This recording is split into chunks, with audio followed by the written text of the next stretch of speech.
important week in the life of the global church. The days leading up to Resurrection Sunday is known as Passion Week or Holy Week. And we want to take time out and reflect and to think about the sacrifice that Jesus made for us so that our sins would be forgiven and so that we could have new life. We recognize that Friday and Saturday and Sunday have incredible significance to us. And so what we wanted to do is provide a resource for you so that you can pause, reflect, think through Friday, Saturday, and Sunday. And what we believe is as we pause and we take some time to reflect on those days and all that is happening and not happening on those days, that God is going to minister to your heart, to your mind. And my prayer is that this would be an enriching time so that Resurrection Sunday will mean more to us this year, maybe than it ever has before, because we've considered all that Christ has done. We love you so much, church. We hope that you'll enjoy this talk.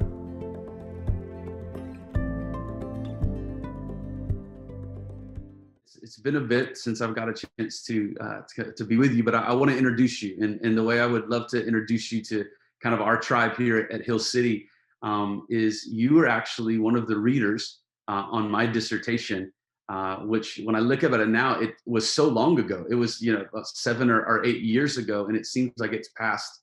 I had more hair then, you didn't have a beard then, but now, here we are in all of our glory. And so Dr. AJ Swoboda is with us, author, professor, has pastored, and I'm just grateful for your work, and I'm grateful for the way in which you challenge with your words, but also there's a deep sense of the Spirit, even as so rich as we read that. And as we're in Passion Week, our idea is really to kind of pause, and we want to take time to consider what the week means to us and how we can be formed by each of those steps. And I know you've done a lot of work and writing kind of around Friday and Saturday and Sunday. And I wonder if we can maybe just start maybe at Friday, what that means to our relationship with Jesus, what it means to our faith, and maybe what are some of the ways in which we miss all that Friday would have for us. Because I'd love to work all the way to Sunday, but I don't think we can get to Sunday without going to Friday. Yeah. First of all, Dr. Charlie Dawes, thank you for having me. And it's a joy to be with you and your congregation and the people that you're called to lead. And thank you for the work that you're doing to pastor and shepherd people in this very interesting moment in our history. Yeah. A number of years ago, I wrote a book called A Glorious Dark that explored, in essence, those 3 days that you mentioned. Friday, what we call Good Friday, which is the day that Jesus dies on the cross. Saturday, which is the day that Jesus is in the tomb. And then Sunday is the day that Jesus comes out of the tomb. And in ancient, sort of in Christian history, we've had a word for that. It's called the Triadium. The Triadium reflects those 3 kind of quintessential days in the journey of Jesus that we not only get to watch Jesus go through during Holy Week, but that we ourselves are invited to walk through in the footsteps of Jesus, right? So Friday represents the day of loss. It represents the day of death. It represents the day of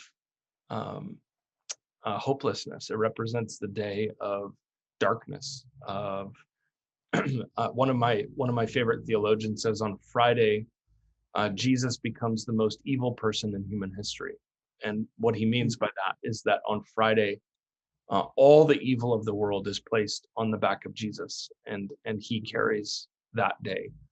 And so Friday for us, we don't die on the cross for the world, but it does represent something of the Christian journey that on the Friday of our own lives, we cry out to God, where are you, God? We wonder those moments of loss and suffering, where God is working, where God is in the midst of our lives. And my suspicion is that if you're going to follow Jesus long enough, you'll have some Fridays, some days of deep loss, and really ultimately, like Jesus, sometimes our only response is, my God, why have you forsaken me? Where are you?